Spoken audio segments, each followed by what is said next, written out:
बिस्मिल्लाहिर्रहमानिर्रहीम। स्टूडेंट्स, अब ये हमारे पास क्वेश्चन नंबर 2 है। क्वेश्चन नंबर 2 में ये कहता है कि with the aid of the theorem in section 20 के अंदर जो थ्योरम है उसकी मदद से। अब सेक्शन 20 में कौन सा थ्योरम है स्टूडेंट्स? वो है काशी-रीमान इक्वेशंस और उनका जो है वो पार्शियल डेरिवेटिव्स का जो है वो कॉन्टीन्यूस होना। बहरहाल ये है कि ये जो 20 वाला थ्योरम है इसमें हमने काशी-रीमान इक्वेशंस की बात की थी कार्टेशियन फॉर्म के अंदर कि किसी पॉइंट के ऊपर अगर डेरिवेटिव को चेक करना हो कि डेरिवेटिव एग्जिस्ट करता है या डेरिवेटिव एग्जिस्ट नहीं करता, तो उसकी नेसेसरी कंडीशन है कि काशी-रीमान इक्वेशंस क्या होनी चाहिए, सेटिस्फाई होने चाहिए। और हमने ये चेक करना है कि show that each of these functions is nowhere analytic. ये किसी भी पॉइंट पे एनालिटिक नहीं है, ये हमने जो है वो चेक करना है। तो सबसे पहले हम इसके ए पार्ट को जो है वो डिस्कस करते हैं। एफ ऑफ जेड जो है वो स्टूडेंट्स किसके इक्वल है? X y plus iota y के इक्वल है। अब हम क्या करते हैं, इसका कंपैरिजन जो है वो करेंगे। एफ ऑफ जेड जो है that is equal to u x y plus iota v x y. ठीक है जी, u x y plus iota v x y. अब यहाँ पे अगर आप कंपैरिजन करें तो हमारे पास यू और वी की वैल्यूज़ आ जाएंगी। U x y that is equal to x y and v x y is equal to y. अब हमने क्या करना है, काशी-रीमान इक्वेशंस को जो है वो चेक करना है। उसके लिए क्या है कि इसके पार्शियल डेरिवेटिव्स हमें चाहिए। यू एक्स किसके इक्वल आएगा? वाई के। यू वाई जो है वो किसके इक्वल आएगा? एक्स के। इसी तरह वी एक्स किसके इक्वल आएगा? ज़ीरो के। और वी वाई जो है वो किसके इक्वल आ जाएगा? That is equal to 1। ठीक है। अब काशी-रीमान इक्वेशंस आर, काशी-रीमान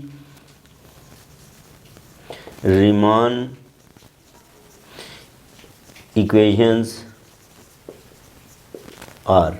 अब काशी-रीमान इक्वेशंस क्या हैं स्टूडेंट्स? वो हैं u x is equal to v y and u y is equal to minus v x. अब हम इनसे जो है वो देखते हैं कि किन पॉइंट के ऊपर इसका जो है वो डेरिवेटिव वो मौजूद है। अब यहाँ पे यू एक्स किसके इक्वल है? वाई के। तो वी वाई किसके इक्वल है? 1 के। तो ये हमारे पास 1 आ गया, y इज़ इक्वल टू 1। इधर जो है यू वाई किसके इक्वल है? x के। और वी वाई क्या है? 0। तो x इज़ इक्वल टू 0। इसका मतलब अगर हम z लिखें तो z किसके इक्वल होता है? x प्लस आयोटा y के। x की जगह पे 0 और y की जगह पे 1, तो ये किसके इक्वल आ गया? आयोटा के। इसका मतलब ये है कि f derivative of f of exist at only derivative of f of z exist at only z is equal to iota. सिर्फ एक पॉइंट के ऊपर जो है वो डेरिवेटिव एग्जिस्ट करता है। अब एनालिटिक को यहाँ पे स्टूडेंट्स बहुत क्लियर करना है। फंक्शन हमने थ्योरम में ये बात की थी कि कब एनालिटिक होता है कि उसके जिस पॉइंट के ऊपर डेरिवेटिव एग्जिस्ट कर रहा है उस पॉइंट के उसके सराउंडिंग के अंदर भी जो है वो डेरिवेटिव्स जो हैं वो एग्जिस्ट करें। मसलन आयोटा के ऊपर अगर जो है वो फ़र्ज़ करें मैं z is equal to iota draw करूँ तो ये 1 है और ये z is equal to iota है। तो इसके ऊपर इस पॉइंट के ऊपर अगर डेरिवेटिव एग्जिस्ट करता है तो इसकी जो सराउंडिंग्स हैं, नेबरहुड है, उसके अंदर भी कुछ पॉइंट्स के ऊपर कम से कम जो है वो इसका डेरिवेटिव एग्जिस्ट करे तो फिर हम कहते हैं इस पॉइंट के ऊपर ये एनालिटिक है। डेरिवेटिव एग्जिस्ट करता है लेकिन हम ये नहीं कह सकते कि ये एनालिटिक भी है, क्योंकि इसकी नेबरहुड के ऊपर जो है ये इसका डेरिवेटिव एग्जिस्ट नहीं करता। इसका मतलब ये है कि ये जो फंक्शन है that is nowhere analytic. The function is nowhere analytic. Function जो है ये एनालिटिक नहीं है। अब हम जो है वो इसके बाद इसका जो बी पार्ट है इसको डिस्कस करते हैं।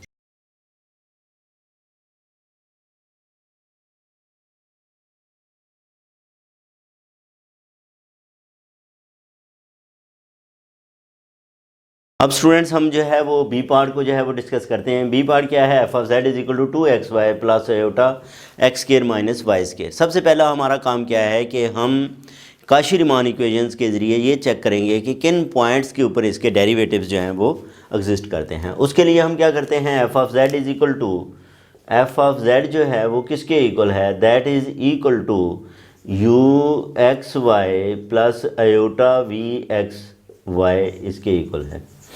तो यहाँ से हमारे पास स्टूडेंट्स क्या आ जाएगा, u x y plus u x y की वैल्यू आएगी और वो किसके इक्वल है, that is equal to 2xy। और इसी तरह वी एक्स वाई जो है वो किसके इक्वल है, x square minus y square. अब काशी-रीमान इक्वेशंस के लिए हमें पार्शियल डेरिवेटिव चाहिए, तो हम क्या करते हैं, इसका partial derivative with respect to x वो 2y आ जाएगा, विद रिस्पेक्ट टू y जो है वो 2x आ जाएगा। इसी तरह इसका partial derivative with respect to x 2x आ जाएगा, partial derivative with respect to y जो है वो -2y आ जाएगा। ठीक है जी।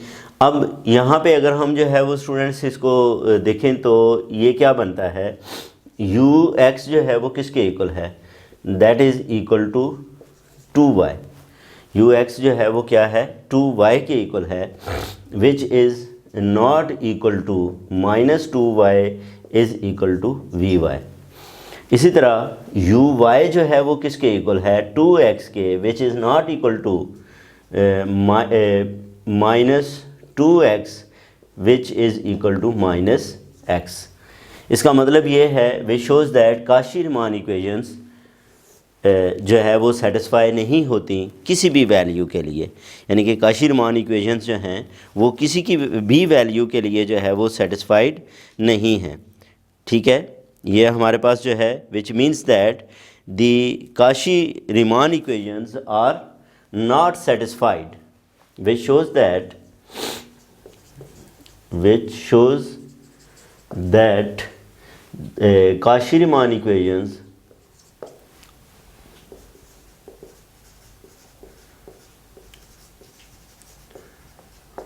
do not satisfy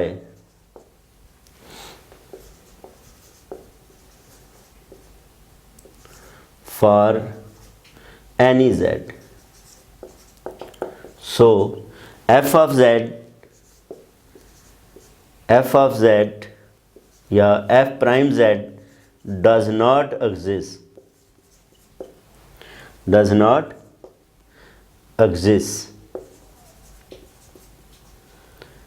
hence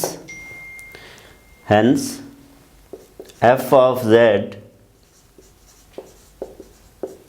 is nowhere analytic. इसका मतलब ये है कि ये किसी भी जगह पे एनालिटिक नहीं है, क्योंकि इसका किसी पॉइंट के ऊपर भी डेरिवेटिव जो है वो एग्जिस्ट नहीं करता। तो ये था स्टूडेंट्स हमारे पास इसका जो है वो बी पार्ट। अब हम इसके सी पार्ट को जो है वो डिस्कस करते हैं। स्टूडेंट्स हम इसका जो है वो सी पार्ट उसको जो है वो सॉल्व करते हैं, और सी पार्ट में ये हमें गिवन है f of z is equal to e raise to power y e raise to power iota x. तो सबसे पहले हम इसको लिख लेते हैं, एफ ऑफ जेड किसके इक्वल है, e raise to power y e raise to power iota x. इसको हमें जो है वो किस में कन्वर्ट करना है, इसके रियल और इमेजिनरी पार्ट्स को सेपरेट करना है। उसके लिए हम क्या करते हैं, ये क्या आ जाएगा, e raise to power y e raise to power iota x. ये आयलर आइडेंटिटी है, इसको आप क्या लिख सकते हो, cos of x plus iota sine of x जो है वो लिखा जा सकता है। अब इसको स्टूडेंट्स आप क्या करो, मल्टीप्लाई करो। तो मल्टीप्लाई करें तो ये e raise to power y cos of x plus iota e raise to power y sine of x आ जाएगा। ये हमारे पास एफ ऑफ जेड है, इसको मैं 1 कह लेता हूँ। फिर हम क्या करते हैं, एफ ऑफ जेड जो है वो किसके इक्वल है, f of z is equal to u x y plus iota v x y है, इसको मैं 2 कह लेता हूँ। यहाँ से आप जो है वो कंपैरिजन करो तो u x y is equal to e raise to power y cos x है, और v x y that is equal to e raise to power y sine x है। अब हमने क्या करना है, इसके पार्शियल डेरिवेटिव्स फाइंड करके काशी-रीमान इक्वेशंस फाइंड करनी है और देखना है कि किन एक्स की वैल्यूज़ को ये सेटिस्फाई करती हैं या किन पॉइंट्स के ऊपर इनके डेरिवेटिव एग्जिस्ट करते हैं। अब यहाँ पे partial derivative with respect to x लें तो ये आ जाता है e raise to power y, cos का डेरिवेटिव माइनस साइन, तो माइनस को मैं शुरू में लिख देता हूँ। With respect to y derivative ले तो e raise to power y का derivative e raise to power y ही आ जाएगा। इसी तरह v के पार्शियल डेरिवेटिव्स हमने फाइंड करने हैं विद रिस्पेक्ट टू x, तो e raise to power y cos of x आ जाएगा, साइन का डेरिवेटिव कॉज एक्स। आप लोगों को पता है पार्शियल डेरिवेटिव फाइंड करते हुए दूसरा वेरिएबल हम कांस्टेंट कंसिडर करेंगे, और वी वाई किसके इक्वल आएगा, e raise to power y sine of x आ जाएगा। अब हमने क्या करना है, कॉशी रीमान इक्वेशंस को जो है वो यूज़ करना है, बाय कॉशी रीमान इक्वेशंस। अब कॉशी रीमान इक्वेशंस हमारे पास पहली क्या है, u x is equal to v y. U x क्या है, minus e raise to power y sine of x is equal to e raise to power y sine of x. अब यहाँ पे इसको एक ही तरफ ले आएँ तो ये स्टूडेंट्स क्या बनेगा, जो है वो minus e raise to power y sine of x minus e raise to power y sine of x is equal to 0, minus 2 e raise to power y sine of x is equal to 0। Minus 2 पे divide कर दें तो e raise to power y sine of x is equal to 0। अब ये हम पढ़ के आ चुके हैं कि e raise to power x y जो है इज़ नॉट इक्वल टू 0। इसका मतलब साइन ऑफ एक्स क्या होगा, 0 के इक्वल होगा। अब फर्स्ट ईयर में आप लोगों ने ये ट्रिग्नोमेट्रिक इक्वेशंस के सॉल्यूशन की जो है वो बात की, आखिरी चैप्टर जो 14 है उसके अंदर साइन एक्स 0 हो तो एक्स किसके इक्वल होता है, n पाई के इक्वल होता है। तो इससे हमारे पास जो वैल्यू आ गई है स्टूडेंट्स वो x is equal to n pi है। अब हमने क्या करना है, इसकी जो सेकंड है इक्वेशन उसको जो है वो डिस्कस करते हैं। और सेकंड में क्या है कि e रेज टू पावर, ये जो दूसरी है इसकी सी आर इक्वेशन है वो क्या है, u y is equal to minus v x. U y जो है वो e raise to power y cos of x है, और वी एक्स क्या है, e raise to power y cos of x. E raise to power y cos of x plus e raise to power y cos of x किसके equal आ गया, 0 के। ये 2 e raise to power y cos of x is equal to 0 है। अब हम क्या करते हैं, यहाँ पे स्टूडेंट्स इस 2 को जो है वो डिवाइड कर दें तो ये हमारे पास बनेगा e raise to power y cos of x is equal to 0। As e raise to power y is not equal to 0 so cos of x is equal to 0, और cos of x is equal to 0 है।